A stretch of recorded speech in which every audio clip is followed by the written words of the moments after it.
What's going on, everybody?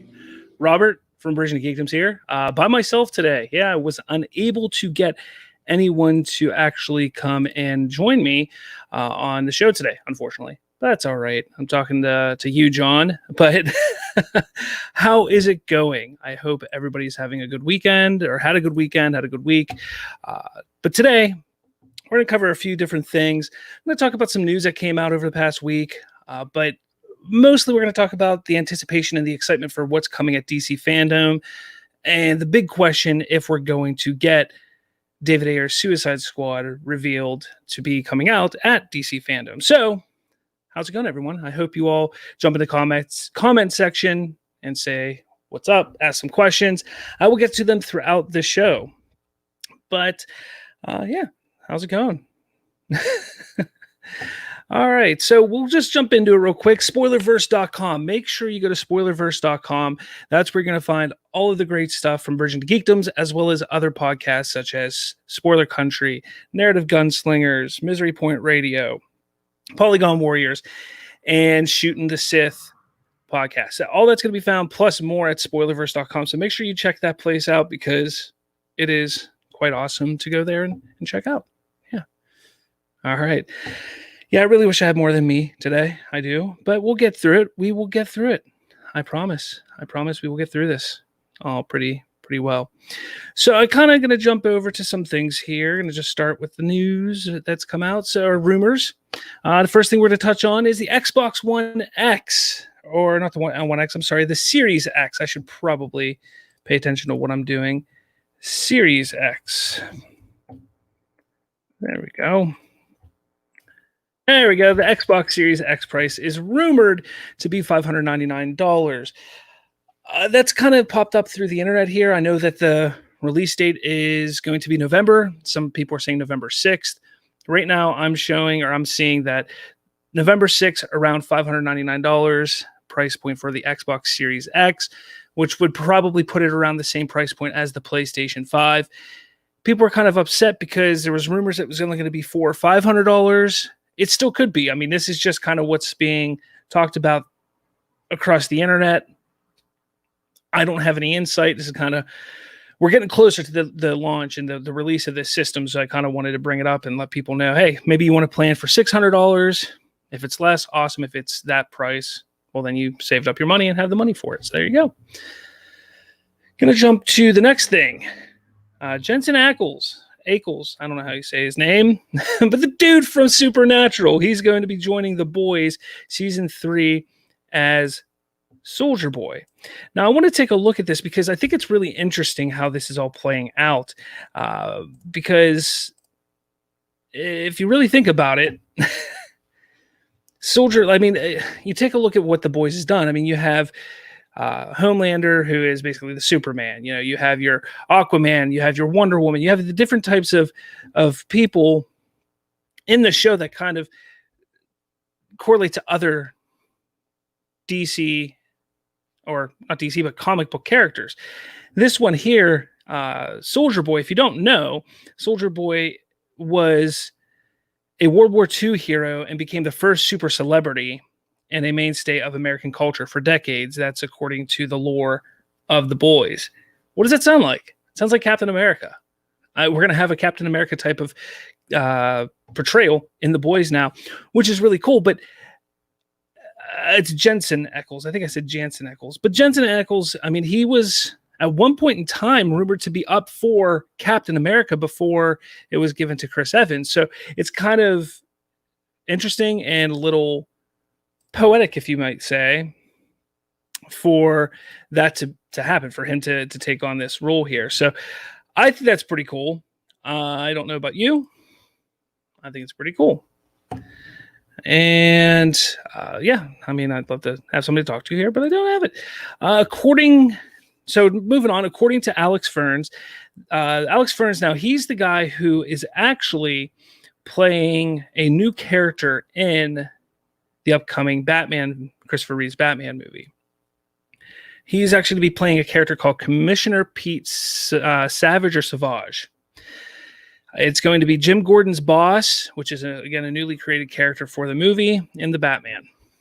He is saying that the Batman will resume filming in the next 2 weeks. Man, my little tabs here aren't great for spelling and everything today. All right, but I don't know. I think that's kind of cool. I know that we've been hoping to get that moving because the release date was pushed back. It was supposed to be earlier next year, but I think they pushed it back to later next year. So filming resuming is great. I know DC FanDome is going to have a big panel at the end of the Hall of Heroes run for Matt Reeves, the Batman. And we talked about it on my free talk yesterday, where they're probably going to show some clips or a clip, maybe a little something, as well as have a few surprises. So keep that in mind for DC FanDome. This is kind of interesting. I was really hoping to get somebody on here to talk about this because this is a really interesting story that popped up that I saw actually just today. So we all know the sequel trilogy of Star Wars was not very well received in a lot of ways. And a lot of the issues were just the development of the characters. There wasn't enough development of all these characters and everything that we got within those 3 films. The shining point of that trilogy, in my opinion, was Kylo Ren. Adam Driver's portrayal and the character was just so interesting, but they never really took a deep dive into who the character was. I was looking so forward to the Rise of Kylo Ren comic series that came out earlier this year, but was highly disappointed because it gave us little to no information on who he was as a character. It pretty much told us everything that we already knew or expected or just kind of guessed, that happened, and him from being, Ben Solo to Kylo Ren. So it's really interesting that comic series was really as bad as it was, but rumor has it that Lucasfilm is looking to do a spin-off for Kylo Ren. It kind of would make sense if it's an origin series of types, because we all know what happened at the end of The Rise of Skywalker, so doing anything post The Rise of Skywalker wouldn't make much sense. The time frame between The Last Jedi and The Rise of Skywalker, you could fit something in there, but there was only about a year and a half time frame between that. You're not going to dive too much into anything that you would like to. I'm guessing it's going to be prior to The Force Awakens, and it would make a lot of sense for it to happen at that point in time. I just don't think we need it, at least at this point in time, because I think they need to separate themselves from the sequel trilogy because of how poorly received and divisive it actually was. I'm a fan of parts of the sequel trilogy. I love The Force Awakens, The Rise of Skywalker. There's moments I really enjoy. It's a beautiful film, I'll say that. The Last Jedi, again, I've said it before. To me, it doesn't fit in the overall story and structure of what they were building with the sequel trilogy. It has moments. I am a fan of the way that they utilized Luke. I think it was done rather well. I don't agree with him dying in it, but overall, I feel that film could have been better. It really could have been. So when you talk about Kylo Ren, a series or a show, I think they need to just say, you know what, let's hold off. Let's go back to the legacy characters. Let's go back and touch on the legacy era. And even before that, let's jump to the Old Republic, or what they're doing now, the High Republic. And I think they should need to travel down those different avenues and kind of stay away from the sequel trilogy for the time being. Let people just get used to the fact that there is a sequel trilogy at this point. Whether they love it or hate it, they need to get used to it. And then maybe at some point, go down the avenue of doing something. It's really interesting because when it comes to the sequel trilogy, especially The Rise of Skywalker, there's so much negativity surrounding that movie. It reminds me a lot of the negativity that surrounded Batman vs. Superman. The only difference is where Batman vs. Superman had a lot to go for it, and you could sit there and notice over years, as years went by, that there's a lot of things within that movie that are just absolutely amazing and great, and it was just a little misunderstood for its time and a little ahead of its time. I don't see The Rise of Skywalker going that way. And there is a call for a director's cut. Supposedly there's some kind of J.J. Abrams cut. That's the rumor out there. And people want to see it. I don't blame them. I would love to see it too. So hopefully we get to see something like that in the future. I doubt it. That's not how Lucasfilm has ever worked, especially when George Lucas was there. He would not fundamentally change a movie. He would add things here and there, but he would never change the fundamental core of what the film was about. So I doubt we'll ever get that, but it would be cool if we did. Maybe if it leaks online somewhere or somehow, maybe we get, excuse me, maybe we get it someday. Yeah, so I'm going to kind of jump into our big stories here that I want to talk about now. So yeah, I hope everybody who is passing by, checking us out, watching, whatever it is, great. Thank you for joining. If you aren't watching us live, please, every Tuesday, 6:30 p.m. Eastern, make sure you jump on, check us out. I'm solo today, unless somebody wants to message me and say, hey, I'll join you. But for the most part, I'm solo today. But normally I have Colton here or another guest or something like that.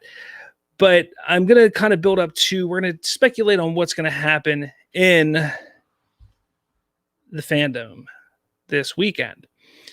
But before we get to that, one more thing that I want to touch on. An article started making its ways around the Twitterverse today from, and I really don't even want to mention the name of this website because of the stuff and the crap that I've been hearing about them for the past few weeks now.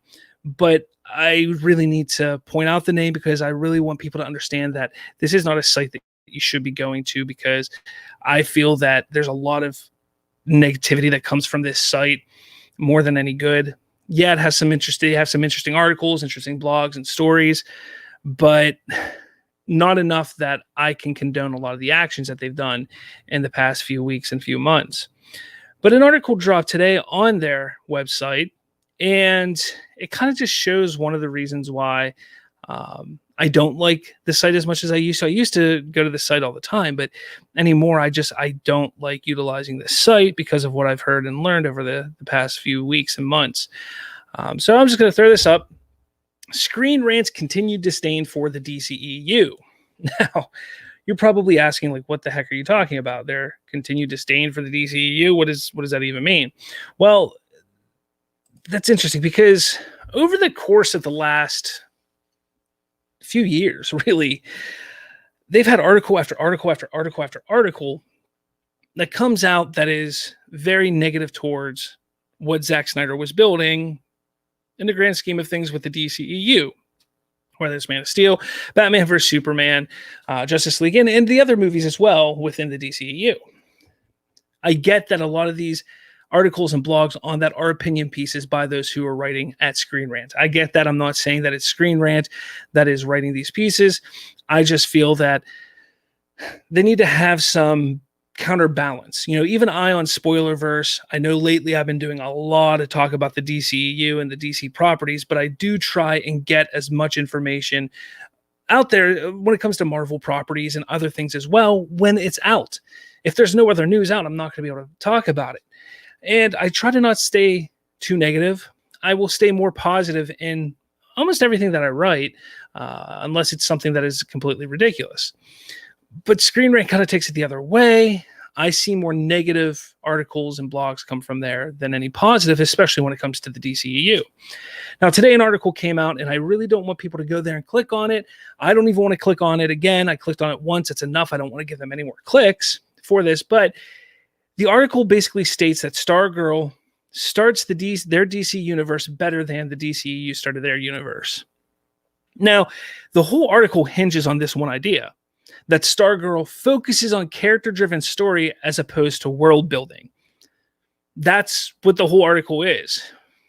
And then they call out Man of Steel and Batman vs. Superman specifically in this article.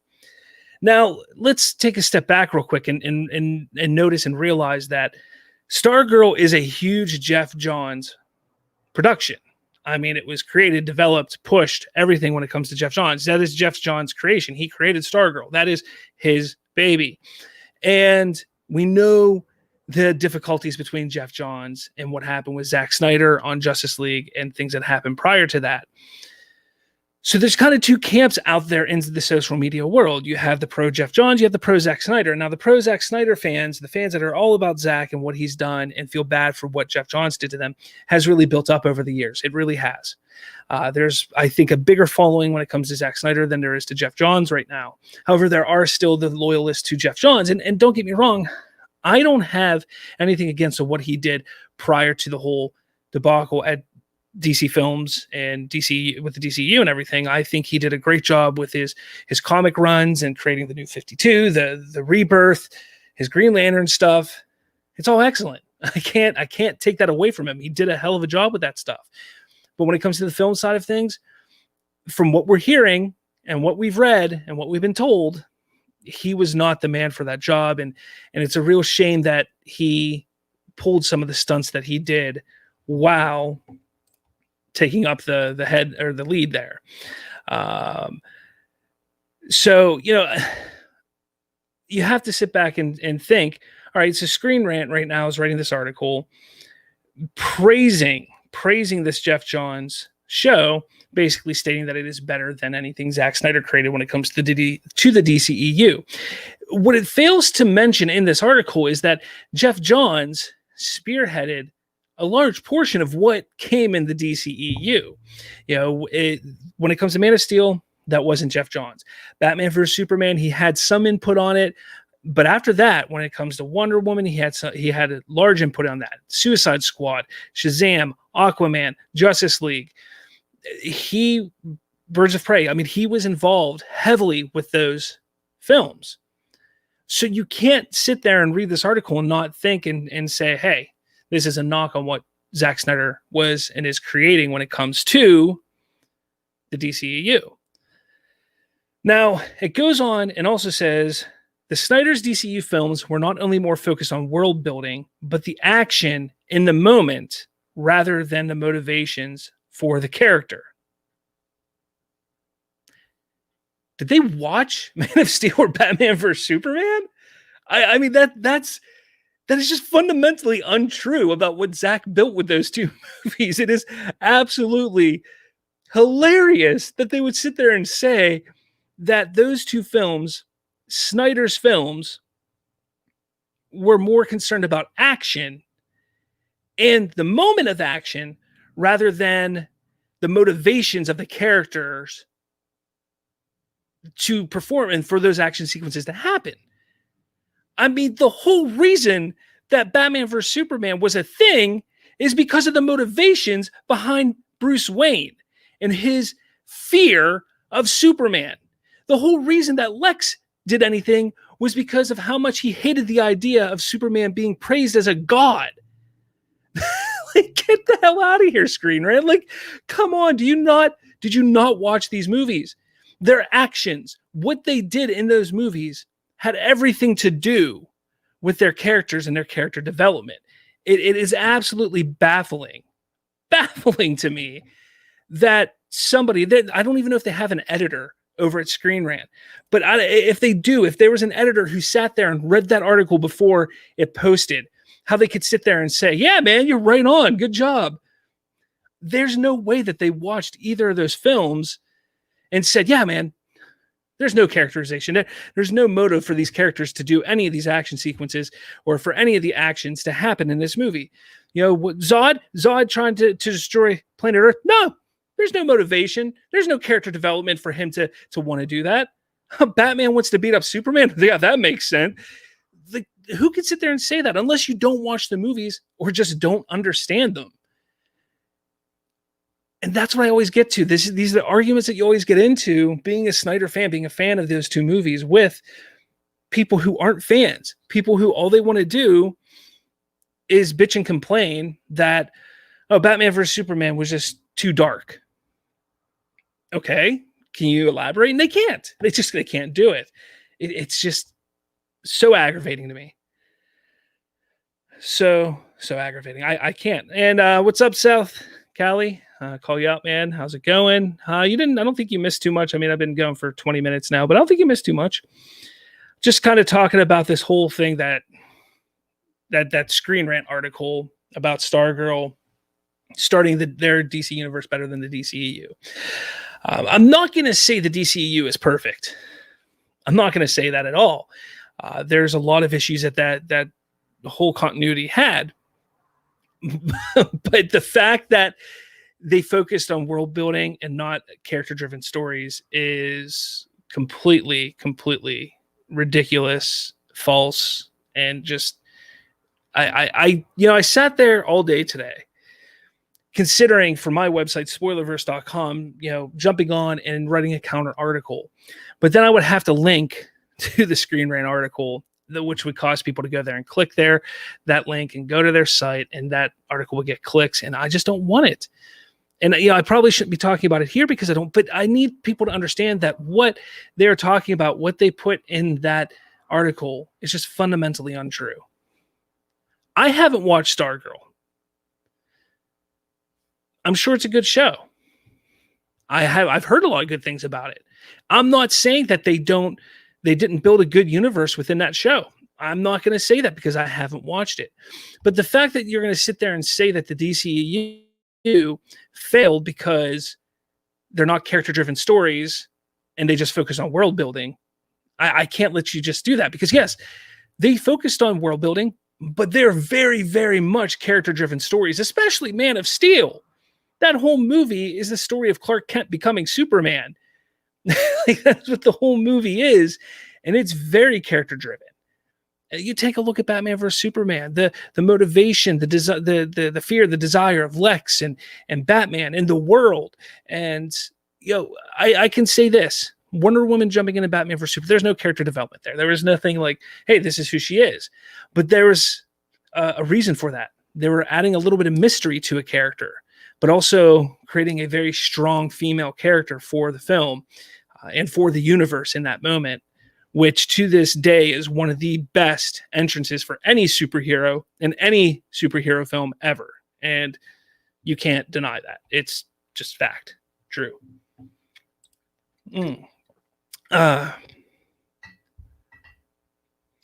Oh, yeah, South Cali. Let me see how I can get you in here, man.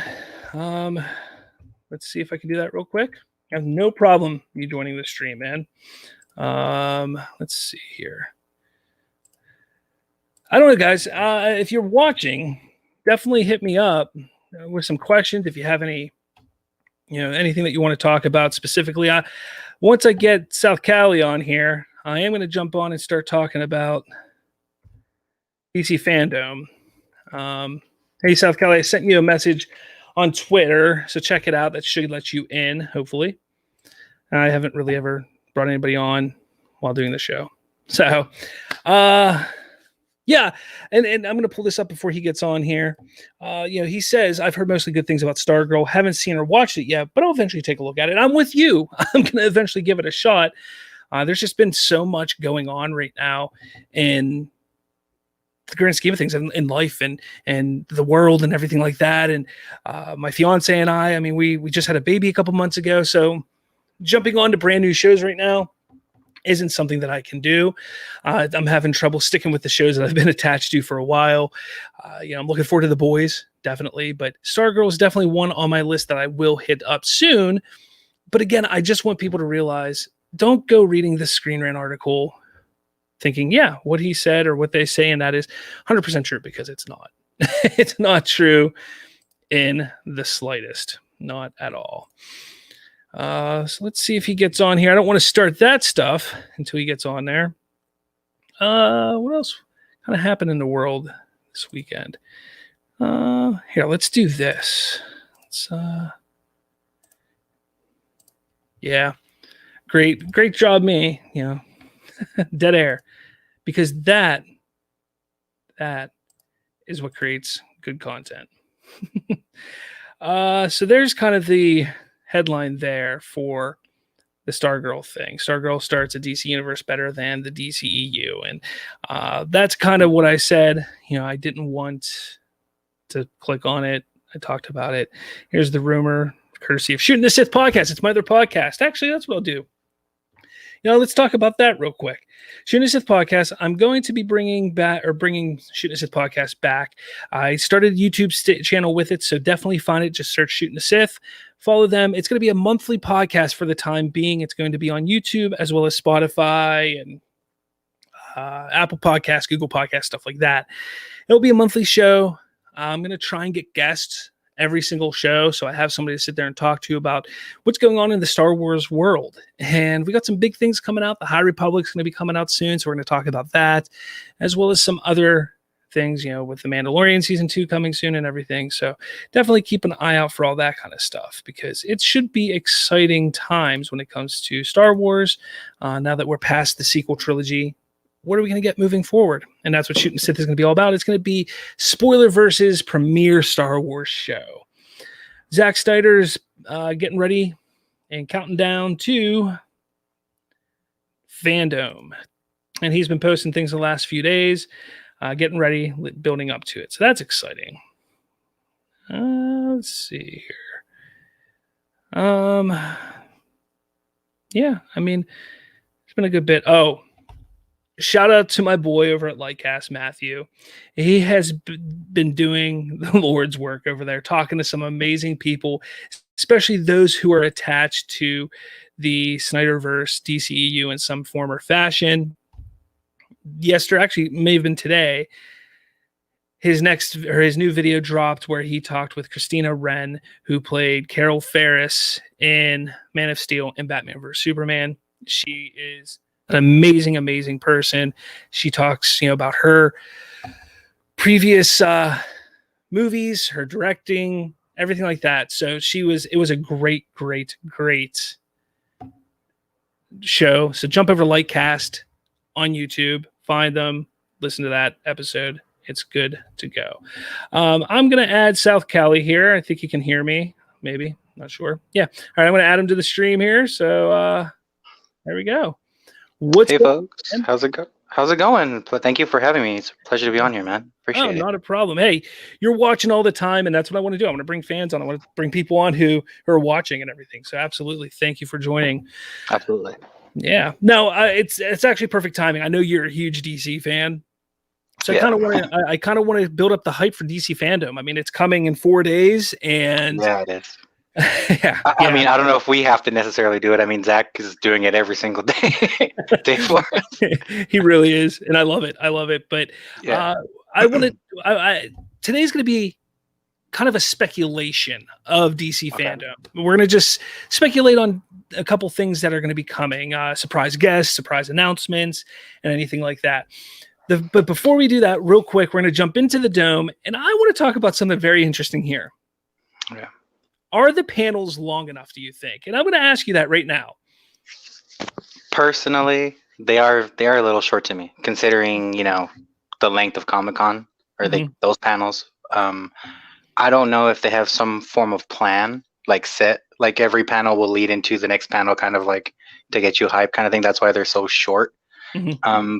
But I do feel they are a little short. You would assume these panels, I honestly thought they would at least be half hour at least, give or take, because I know they don't really stay on for very, very long. Even if you were there at, Comic-Con San Diego, some of them are usually like that. But I honestly thought, yeah, they could be a little bit longer. Yeah. That's kind of my thing. It's kind of like, I'm sitting here and, there's the countdown for it right there. Mm-hmm. I take a look at these panels, and you take a look at what Comic-Con at Home did. You take a look at what Justice Con did.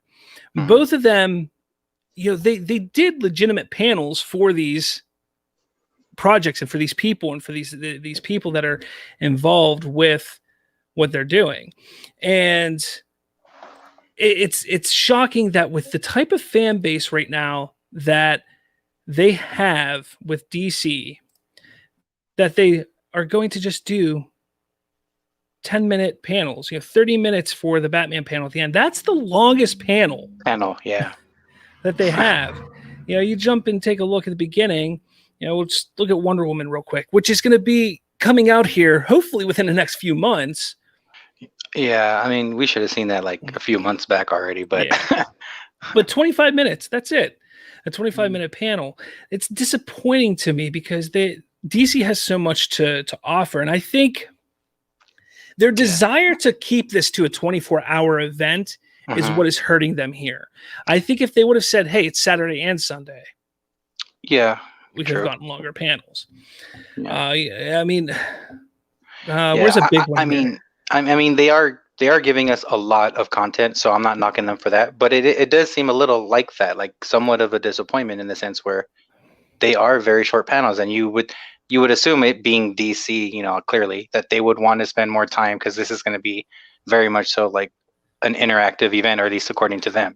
So you would assume that they would give more time for the panel, so that way they could have more time with the fans, you know. But I don't know. I mean, maybe they have something underneath their sleeves and there's a reasoning for it. I don't know, but I don't know. Suicide Squad, the Suicide Squad, I'm sorry. That's James Gunn's upcoming film. That's a 30-minute panel, which makes sense. I mean, that movie's shot. It's done. They're in post-production. You know, they can show and talk probably a lot more about it than other films. But, you know, when you sit there and you see the Flash film, which has been through multiple writers, multiple directors, people want to know what's going on with it. And we're only getting 10 minutes. You know, like that to me is just like, why? Give us a little more. You know, I mean, even if like something like that, I can understand being 25 minutes. Something like Suicide Squad, I would just expect an hour. You know? Yeah. I mean, to me, and don't get me wrong, I am looking forward to DC FanDome probably as much as the next person, if not more. I do have my concerns with a lot of it. You know, I kind of expressed that on Twitter over the past couple of weeks about how I don't like how it's solely 24 hours. I don't like how you're not going to be able to catch things after the 24 hours. Like that kind of stuff to me, I get the idea behind it. I just don't think that it's, when you're sitting there saying that this is for the fans, this is for us, to me, it just feels like we're being shortchanged in that regard.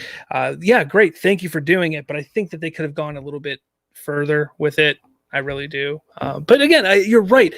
They have a lot of content that they're putting out here. Yeah. They really do. So, I mean, I can't be mad about that. I am absolutely looking forward to getting, you know, Snyder's panel and Black Adams and the Batmans and stuff like that. It's just, I kind of wish it could have breathed a little bit more. That makes sense. No, that makes perfect sense. I'm right there with you. As far as the panels go, I do wish they were a little bit longer. I'm not knocking anything else. I'm not knocking, you know, the fandom as a whole, but that's probably my main little gripe is could have been longer with the panels. Yeah, definitely. Let's see something here real quick. All right. So with that, we'll jump over to surprise guests. Into the Dome, surprise guests. I only have a few here that I expect to pop up from what I've heard. Who do you think? What do you think is going to be the biggest surprise guest at FanDome? I don't know. I haven't speculated too much on the special guests. I know a couple panels have that, so it's kind of hard to pinpoint, you know, said actor that's going to show up. Personally, as far as Ryan Reynolds, I have no clue. If he shows up, because for whatever reason, like I honestly don't know if he's going to be cast as anything. He could just troll just to have fun for the that's Ryan Reynolds. Yeah. As far as who I think Henry will be there. Like obviously, I'm pretty sure Ben might show up to some capacity. Whether he announces anything, I don't know. But I'm pretty sure he'll be there just, you know, for the fun of it, to get fans hyped up, kind of thing. Like, hey, how's it going, guys? But anyone other than that, special guests, I mean, unless it's, you know, casting decisions for, you know, upcoming movies, Black Adam, that sort of thing, I really have no clue whatsoever. Yeah. I think, and I'm going to just touch on a few that I have. Michael Keaton. It's been rumored, it's been speculated that he's signing on for the Flash movie to play Batman, his version of Batman from the Burtonverse. I think we get that official announcement of his casting for that movie at FanDome. I don't think we're going to get any confirmation or any discussion about further projects with Michael Keaton as Batman. Yeah, there's a lot of speculation of a Batman Beyond or a Batgirl or something like that with him involved. I don't think we get that. I think we just get the confirmation and he's going to pop up at the Flash event just saying, hey, what's up? Yeah. And I guarantee he'll just say, I'm Batman. And that'll be because that's a very much thing to do. A little fun little note here. My high school gym teacher is his sister-in-law.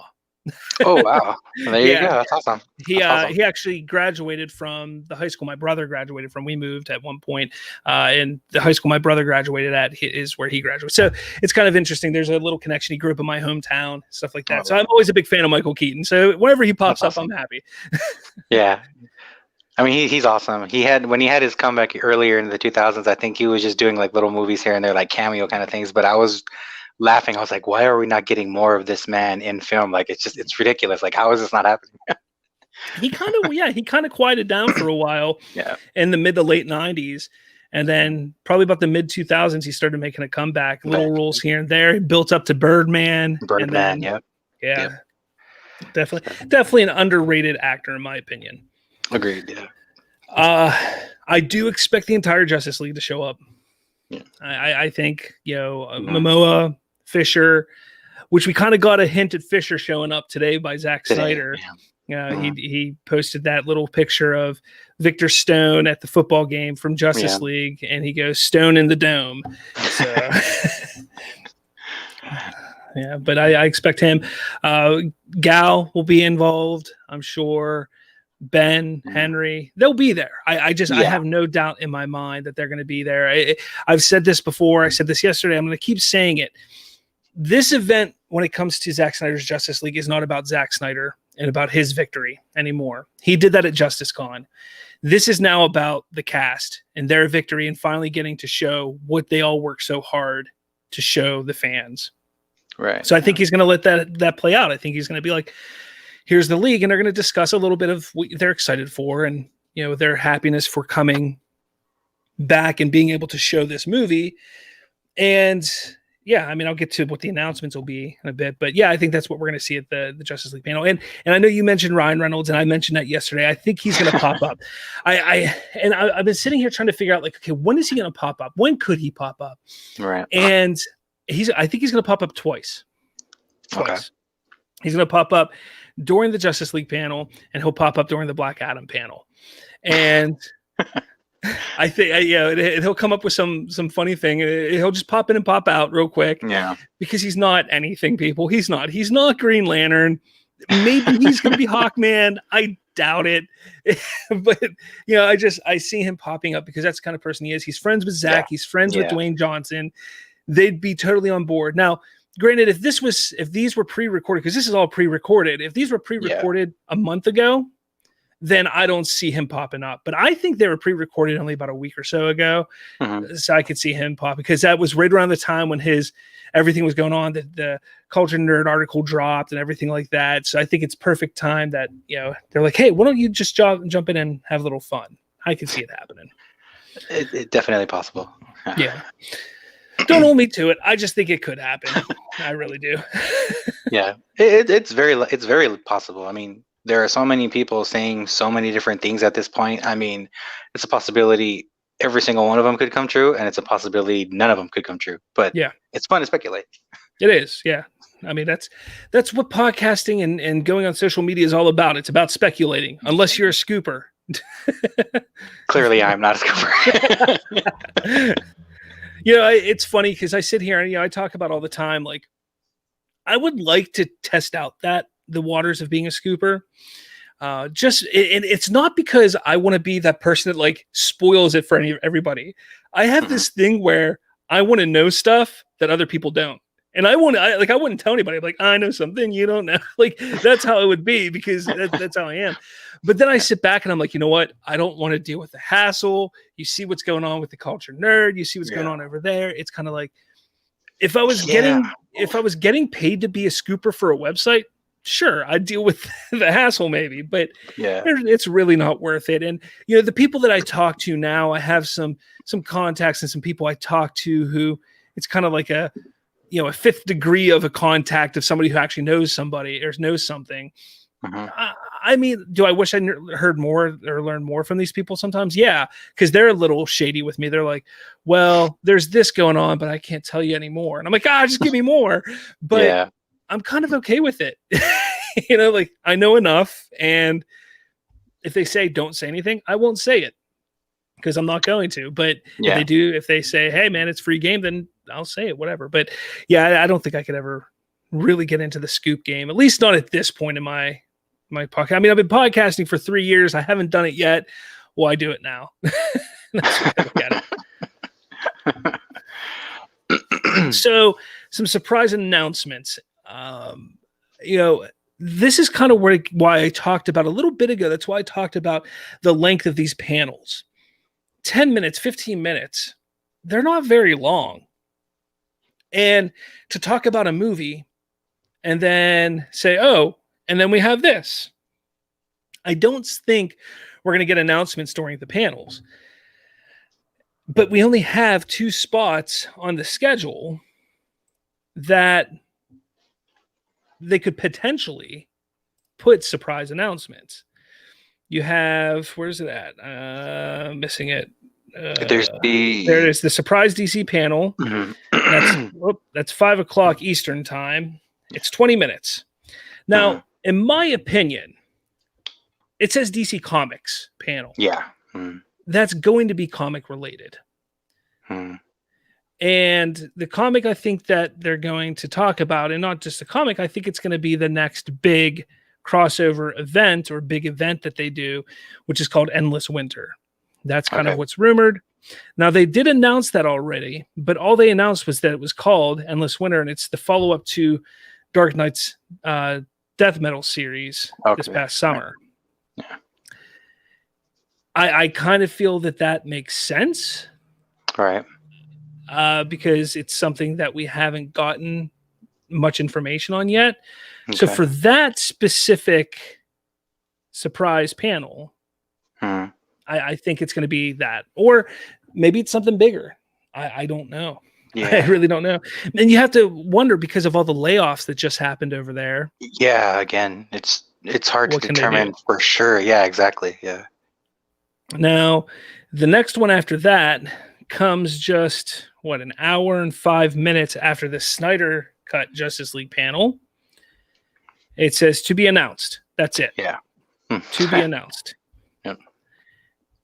It doesn't even really have a time in there, which is interesting. But according to the schedule, come on, go back. It's at 6:50. Aquaman's at 7, so it's going to be 10 minutes long. Yeah.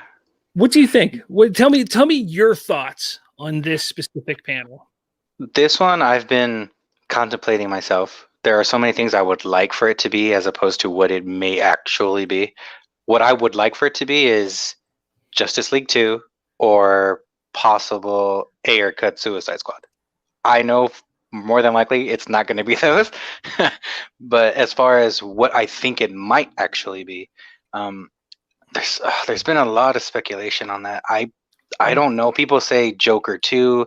People are saying, possibility for, what's it called? The Superman getting another, or Henry being Superman again in another solo film. There's a lot of speculation. I really couldn't tell you. But what I'd like for it to be, I would like for it to be the announcement of Justice League 2, the continuation from, the Snyder Cut Justice League. So. Well, that brings me to this, and we're still talking about the to be announced, sure. but not that one. Where's that? This one. Will Ayer's Suicide Squad be announced? Because you mentioned that. Mm-hmm. I've said it on multiple occasions. It's going to be announced. I am 98% sure it's going to be announced. I'll give the naysayers that 2%. It's going to be. It has to be. Yeah, that's who the Snyders have been working with. It's just in what capacity is it going to be released? When is it going to be released? Yeah, that's true. I mean, that's a tough one. That really is a tough one. I personally feel that it's going to come out, and I think they're going to announce it, and I think they're going to say it's going to come out after. I wouldn't be surprised if it comes out in 2022. Now, the reason why I say that is the Suicide Squad comes out mid to late 2021, if I'm not mistaken, right? Or is it March? I'm not sure because I know it was supposed to come out this year, if I'm not mistaken, but because of COVID, it got pushed. Yeah, I know it got pushed. I haven't heard anything definitive though. August, it is late, so it's late next year. Yeah, August 2021. So when you think about it, you sit there and you say, okay, this Suicide Squad comes out August 2021. We're figuring Zack Snyder's Justice League is going to come out before that because, again, you don't want them overshadowing each other. Yeah. So you figure I think they're shooting for May. I'm going to say May 20th, 2021. That's just my placeholder date. We're going to get that announced as well, I think, at FanDome. But I think it's going to be May. So where does David Ayer's Suicide Squad fit? It could fit before the Justice League, Snyder's Justice League. That gives you January, February, March, or April. Ideally, April would be amazing for it. You bring that out, you drop that on HBO Max in April. That gives you a month to watch it. That gives them a month of revenue. Then, boom, you drop Justice League in May. That's another month of revenue. Makes sense financially. But is it going to be ready? Yeah, that's something I don't even know for sure. Like what state the film or cut or what they may have to do. I don't know what state they would have to attack it from. For all we know, it could be a lot simpler than having to deal with Zach, because I don't know if they have to reshoot anything, or not reshoot, but do additional photography. I really don't know. I know David has been coming out here and there saying this, saying that, but as far as the state of the film, like what they might have to edit, audio, any kind of visual effects, I have no clue. So that could take who knows how long. Yeah, they've been very, very quiet, or David Ayer's been very, very quiet the last, I want to say, 3 or 4 weeks at this point. Prior to Justice Con, he was talking about, posting about his movie a lot. To me, that leads me to believe that DC or Warner Brothers was like, all right, enough. We don't want you doing anything else. We're moving forward with it. Just let things happen and play out. Now, obviously, we have the culture nerd who stated back on May 22nd or 23rd that Zoic Studios was working on the VFX for Ayer's Suicide Squad, adding in Steppenwolf and the Parademons. You then have other people who are stating that is just completely untrue, that's not possible. And I respect the culture nerd 100%. I've stated that multiple times. I talk to people from there. I love them. I love what they do. Yeah. But I too am a little like, really? You're going to add Steppenwolf and Parademons? I'm not saying it can't be done, but I just watched Suicide Squad the other day. Actually, a couple weeks ago, I watched it. And I know that the movie is very different from what David Ayer intended. But the Steppenwolf Parademon parts of that film were never shot. They were only ever in concept. So removing Incubus and putting in Steppenwolf, removing the weird-eyed creatures and putting in Parademons doesn't exactly make sense for the story. Now, hear me out here. There's no reason why they can't go in and maybe they have a scene or something with Enchantress that they cut out that they could possibly, rearrange, maybe, have a conversation, even called Cara Delevingne, like, hey, can you come do some audio or something? And a scene that they could basically be CGI where it's Steppenwolf in the beginning of the movie. Okay. And then you do the same thing at the end of the movie with Steppenwolf and the Parademons. I trust Zach. I trust David Ayer. I think that they could do something like that where it would flow. It would make sense.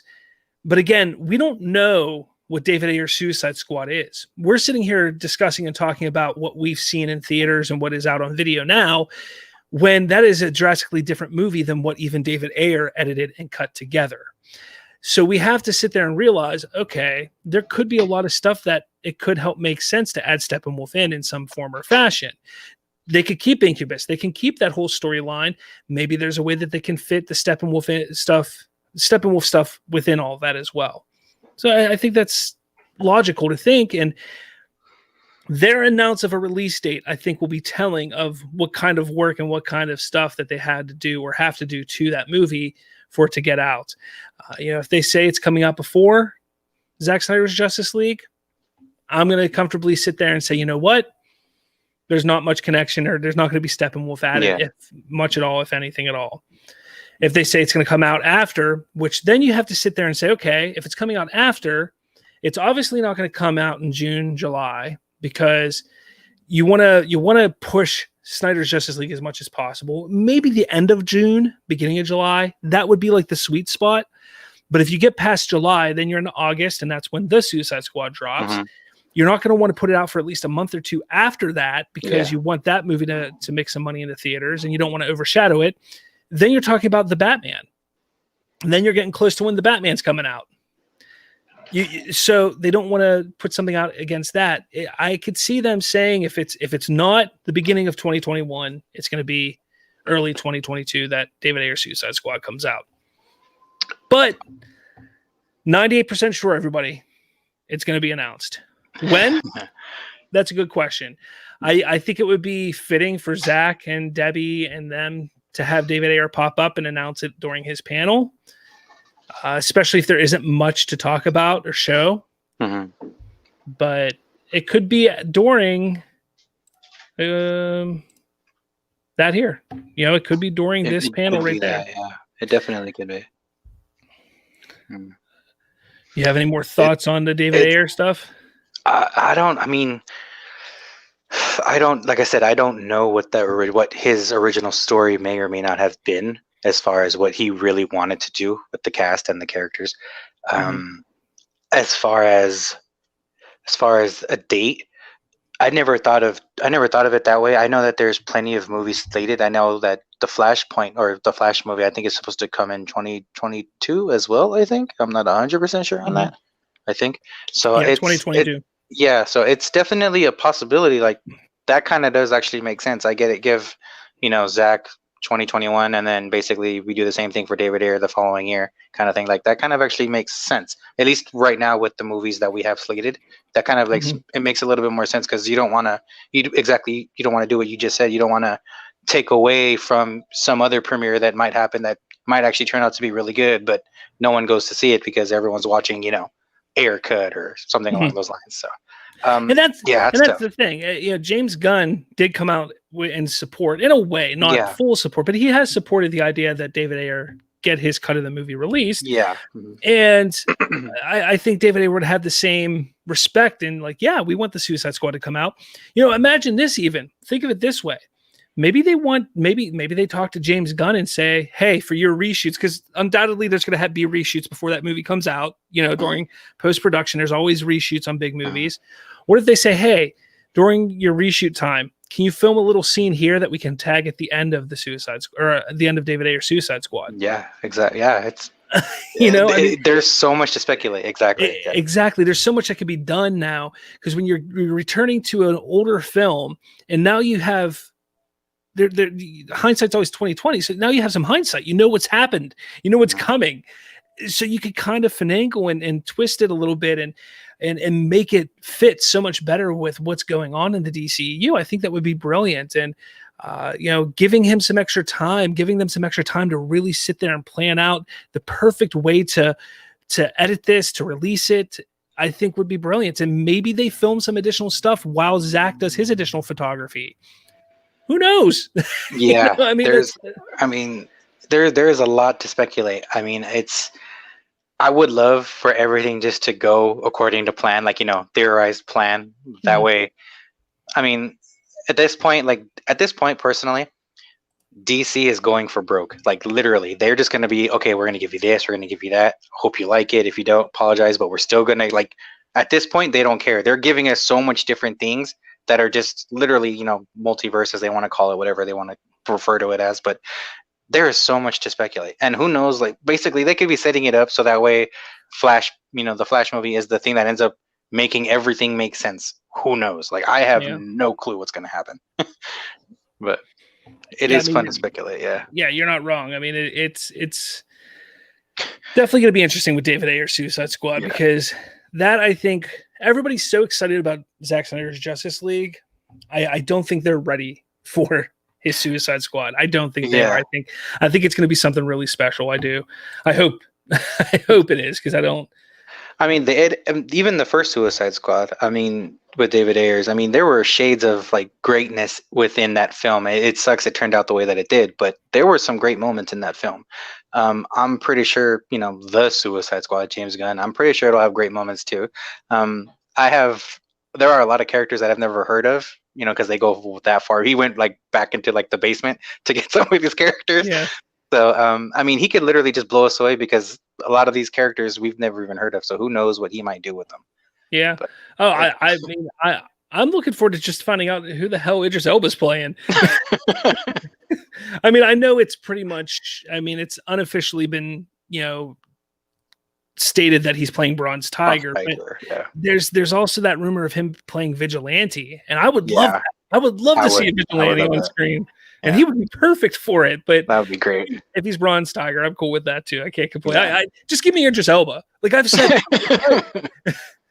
you know, I would love an old man Batman story with Idris Elba as Batman, dude. Like, okay, to me, that would just be fantastic. You know, and with this multiverse, why the hell not? True. Why the hell not? Just do exactly. Yeah. There's so much that DC and, you know, HBO Max, Warner Brothers, there's so much that they can do with, like, right now, because of the fact that people just want content. Like DC fans, they want content. That's it, because we've been hurting for content for a while now. Literally, I think the last DC film we got was Birds of Prey. I think live action, that is, was Birds of Prey, and that was, you know, met with many mixed reviews. I'll say my piece. It was okay. I'm not hating on it, but it was whatever. You know, I enjoyed it parts. But yes, I enjoyed it. I loved it. I was blown away. I couldn't believe how much I enjoyed it, honestly, but that's me. Yeah, I mean, I didn't hate the film at all. I didn't. There were parts that I actually thoroughly enjoyed. I laughed every time Ewan McGregor is on screen, just because he was so out of the park with it. I was like, screw it. Let's just have fun, and that's exactly what he was doing. And I loved every minute of it when he's on screen. Again, just like Idris Elba, just give me Ewan McGregor. I can watch anything. Yeah, exactly, exactly. Yep.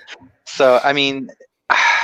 There's so much to speculate. Like, really, I would love to say so many different things, but at the end of the day, they could totally make a right turn, and then I'm just going to get my mind blown even more. Like, why wasn't I thinking about that?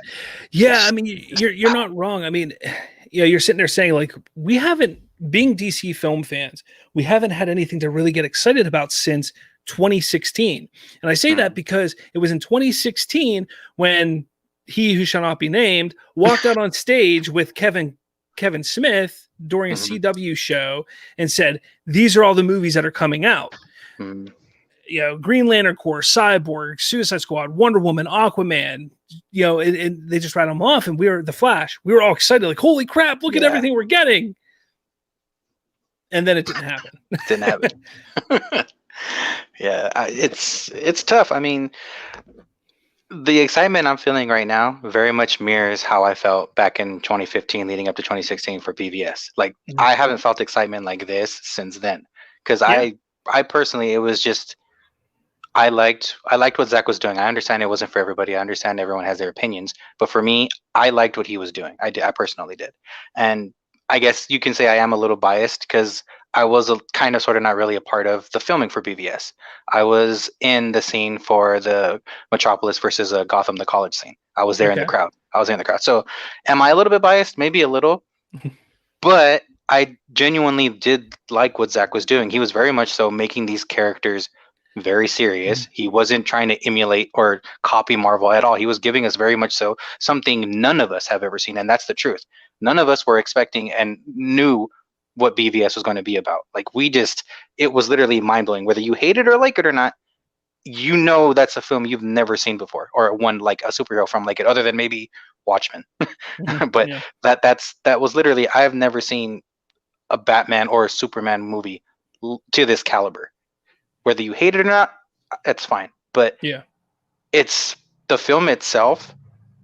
It did something that I don't think many films have done, and that has people talking about the film, period. And I think that's what the point was. Zach wanted people to talk about this film, and people still talk about this film for, you know, whatever reason it may be, whether to praise it or to bash it, but people still talk about this film. And I think at the end of the day, that's exactly what Zach was trying to do.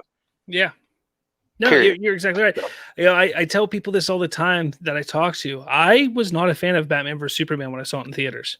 I wasn't. You know, you sit there and see me now on Twitter and my podcast, and you see how much love I show for what Zack Snyder's created.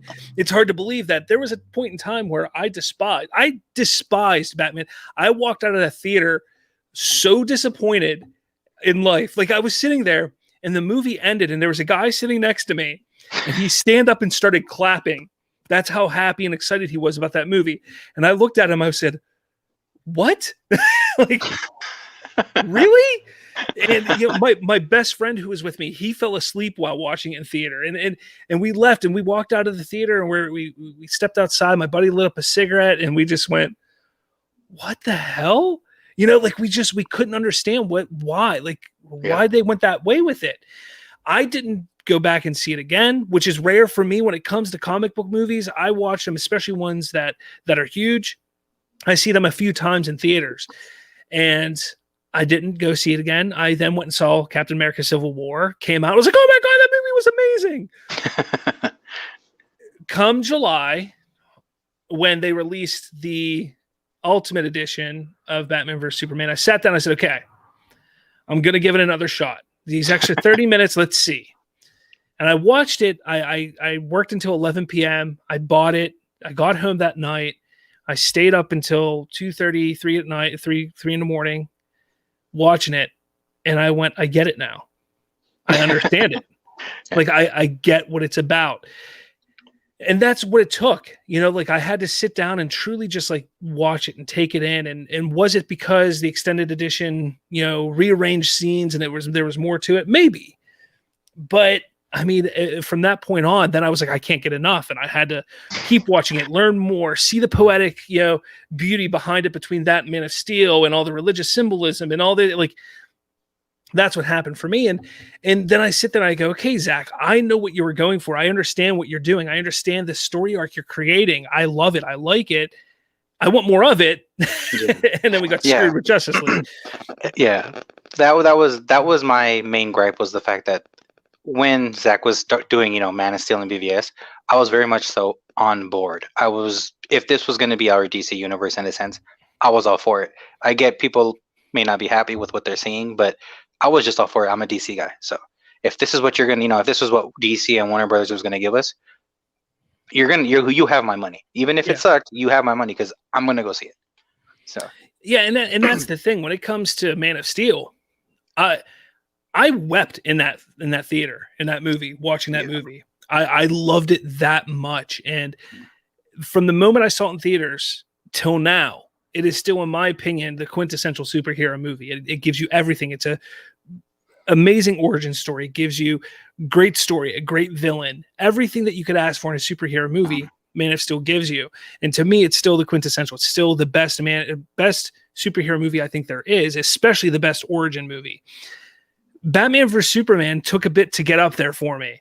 Like when I watched it that second time, I loved it, but it wasn't until I really dissected it and watched it and started to understand all the intricacies of that film that I began to truly appreciate what he was putting out there. And it's up there now. It's in my top 3 favorite superhero movies. It's a fantastic film, and I try to talk to people about it all the time. I try and say, look, let's discuss this. What don't you like about it?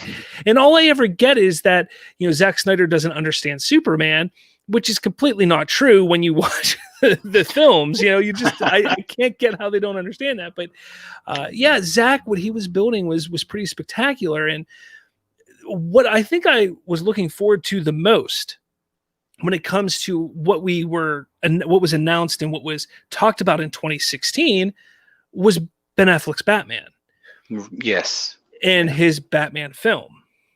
Mm-hmm. Zach and Ben became good friends because of all of this. Ben Affleck, we know how good of a director and writer Ben Affleck is. Yes. We know how great of a visual storyteller and understanding the intricacies of filming and directing that Zach can do. You put those two together, man. I can't imagine how we wouldn't have had the most amazing Batman movie ever created. Right. And it was just taken away from us. It was taken away. Yeah. That one hurts because when I saw Ben, after seeing the film, that was the one thing that got me like, you know what? You can say all you want about BVS if you hate it, that is. But Ben Affleck as Batman blew me away. I don't know if it's just his presence, him being his physicality, the fact that he's such a big man. Like he's 6'5", I think 6'4". Yeah. Like that's brooding Batman. Like I get it. That's what Zach was going for. He's an older Batman. But I loved the fact that it was just this Batman that didn't give a shit anymore. I mean, I know that's not how Batman is, but Yeah. I just love the fact that it was this Batman that had been through the ringer. He just like he had been through so much shit. He was just like, you know what? At this point, what else can I do? I can keep putting him away, but clearly they're just gonna get out again. Yeah. And I was just like, I totally get that. Like you're this vigilante who just wants to try to make your city, in a sense, a safer place, and every time you try, it just, one weed you take over one, another one just grows in its place. It sucks. Yeah. So what do you think? Do you think we get, and we've talked about it, you've asked me, I think quite a few times you've asked me, what do you think about Ben Affleck? What do you think? What do you think about his return? Because, I sit there and I watch these other YouTubers, some of the bigger names like John Campea and Grace Randolph. I watch them and they're all like, it's not happening.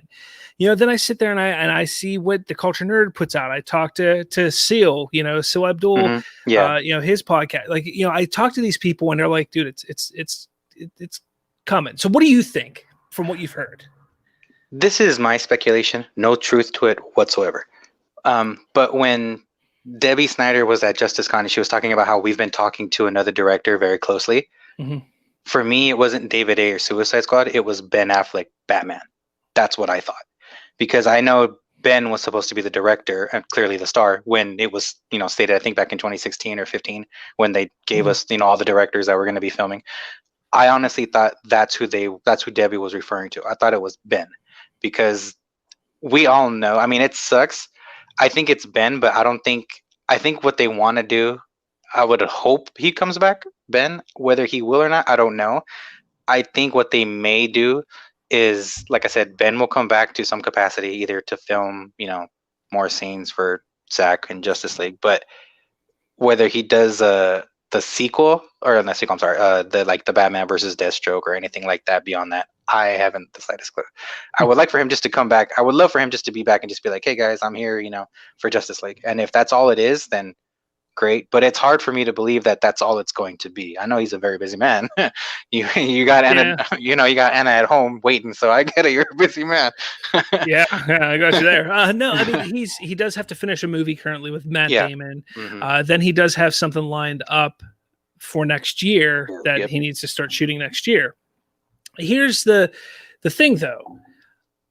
That doesn't stop from rearranging schedules. Just because a project is green lit, sometimes those release dates aren't set in stone. It could just be like, hey, we want to attach you to direct this. Hey, Ben Affleck's going to direct this, or he's going to be starring in this. Oh, he dropped out of the project. Oh, it gets pushed back. It's delayed. Things like that can happen. So people sitting there saying, oh, he's got a full schedule. That doesn't mean his schedule can't be adjusted. It can be. I mean, it happens all the time in Hollywood. It's something that happens. Yeah. So when it comes to that, his schedule, he is a busy man. He does have a full schedule ahead of him. Then you have the people that come out and say, oh, that role almost killed him. No, it wasn't the role that almost killed him. Like, people don't understand. Not only was he going through a divorce, which people seem to forget. I've been through a divorce. I know how stressful and what that can do to you. But he was going through a divorce. And then you have all this stuff where people were trying to control what he was making. Yep. Take a look at that movie that came out right before the year Justice League did. His like noir one that came out. It bombed. It was not a very good movie. He shot that right after Batman vs Superman. He did Batman vs Superman, shot that movie, then he went on to Justice League.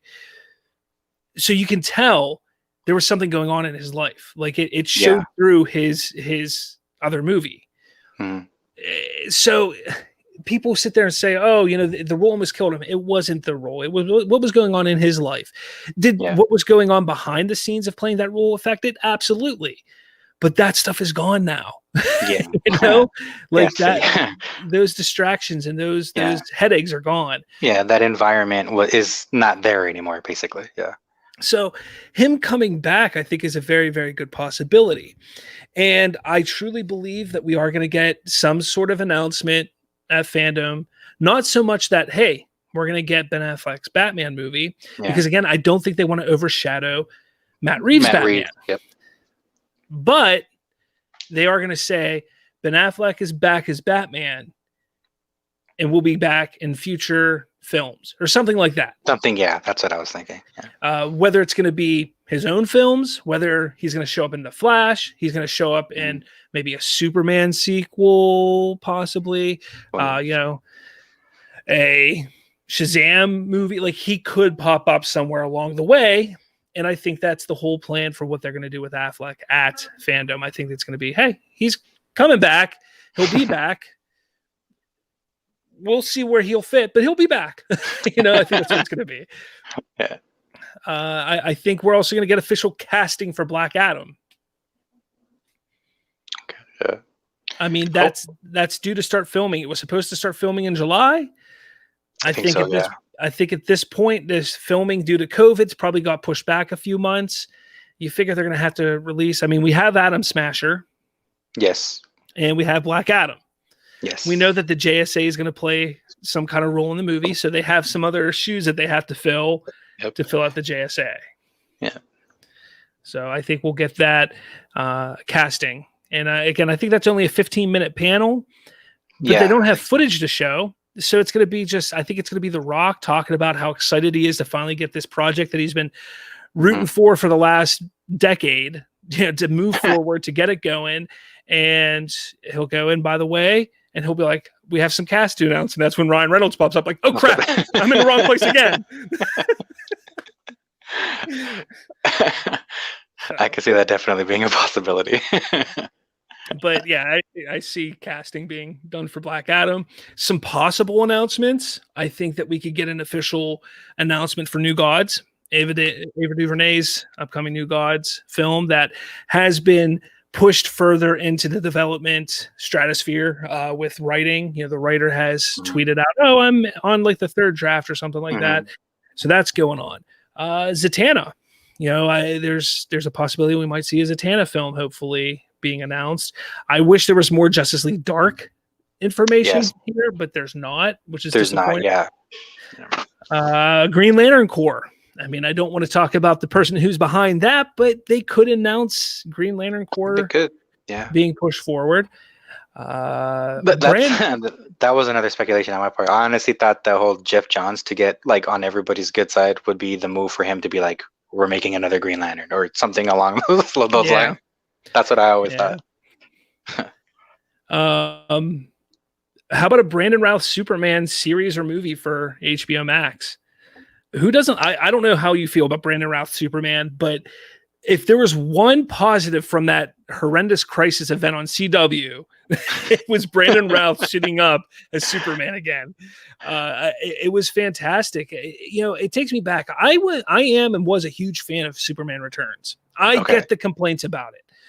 I understand there was no punching. There was, you know, it just felt like a movie from the 70s, essentially. You know, it didn't feel like a real superhero movie for its time, but I really enjoyed it. And I mean, I don't, Kevin Spacey is a piece of shit, but his portrayal as Lex Luthor was spot on. I thought it was perfect.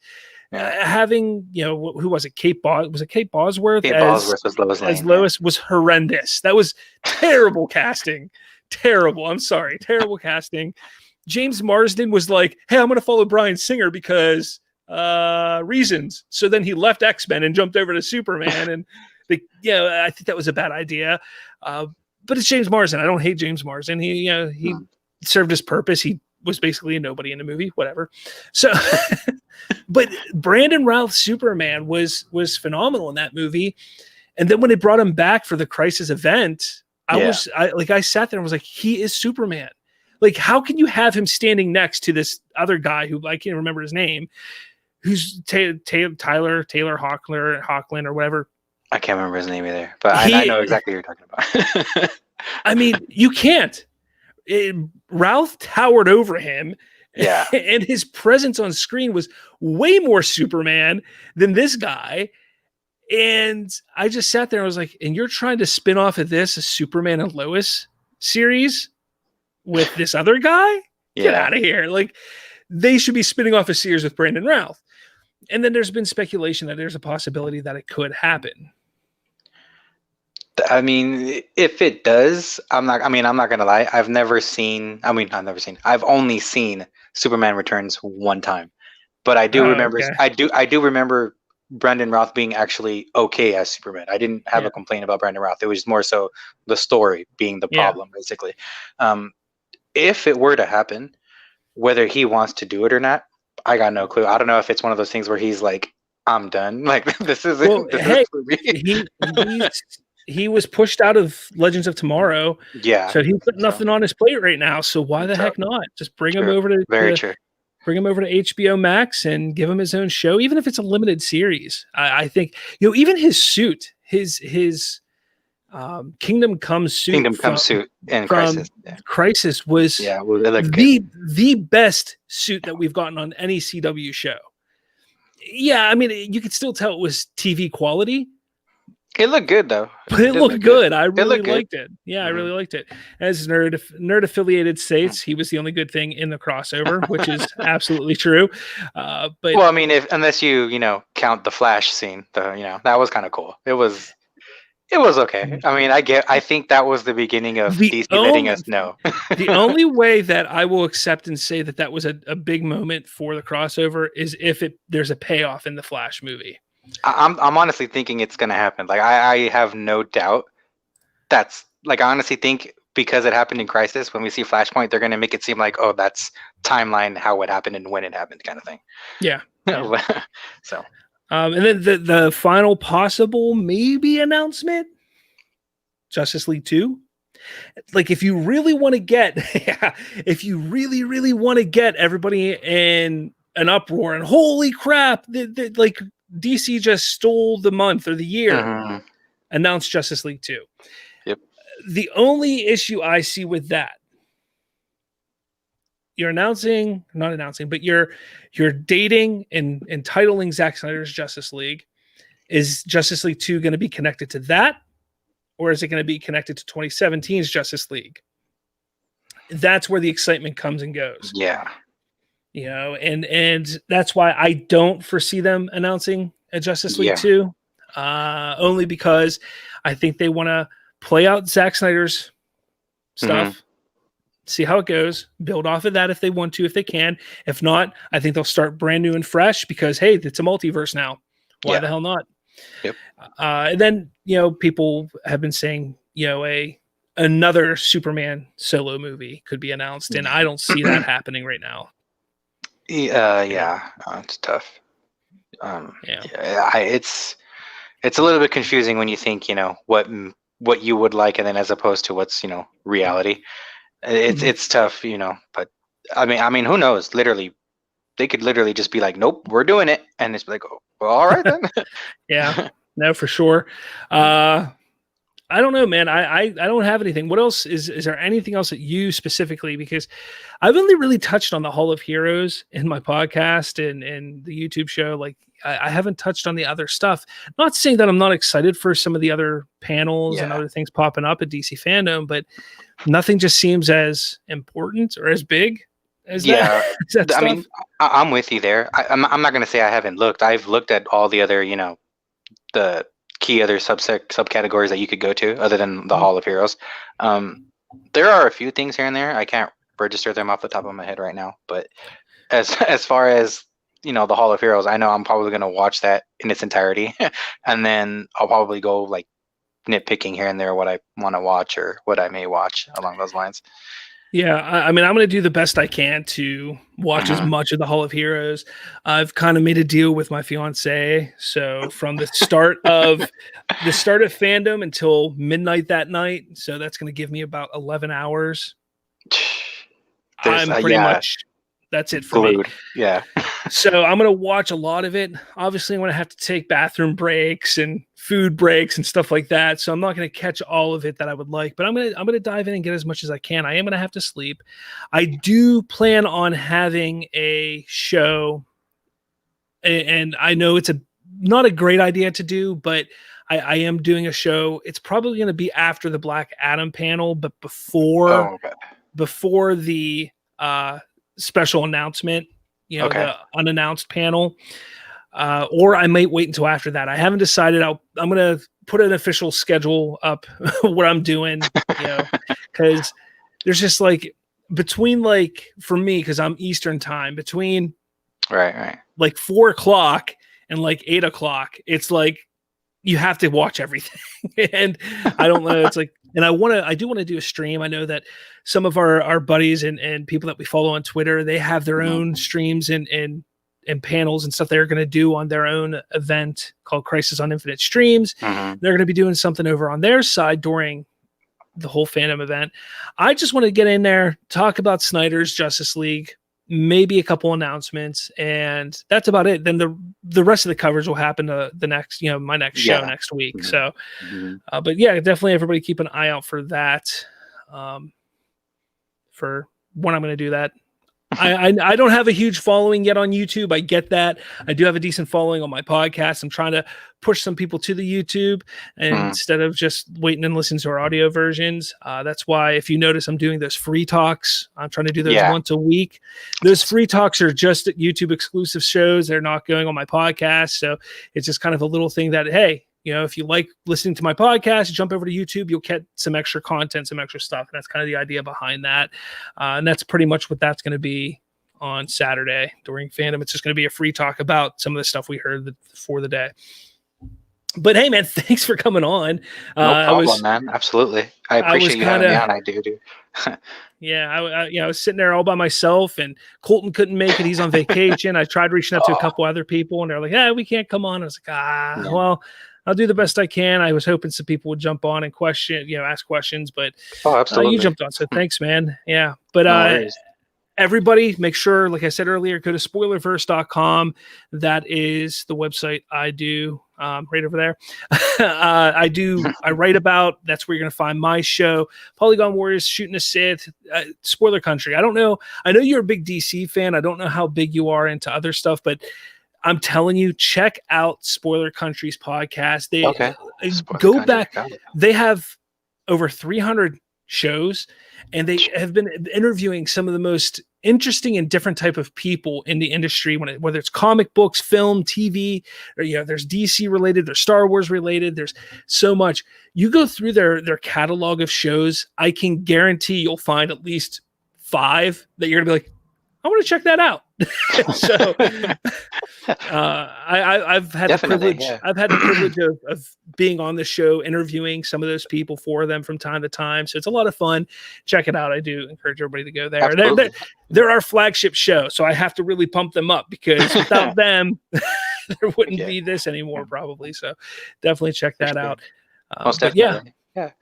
Awesome, man. I appreciate it. I mean, when it comes to being a geek, nerd, whatever you want to call us, I don't care. But yeah, I mean, at the end of the day, I'm just a fan of, for the most part, everything. As far as Marvel, Star Wars, I mean, I like Star Wars. I'm not huge, I don't know a lot of Star Wars stuff, like the way that I do DC, like my knowledge as far as that goes. I don't know. I do enjoy Star Wars though. I do, growing up in California, being Disneyland being, only so far away, it's hard to not be a Star Wars fan. When it comes to Marvel, it is a little bit harder for me. Yeah. I'm not particularly a fan of Disney Marvel.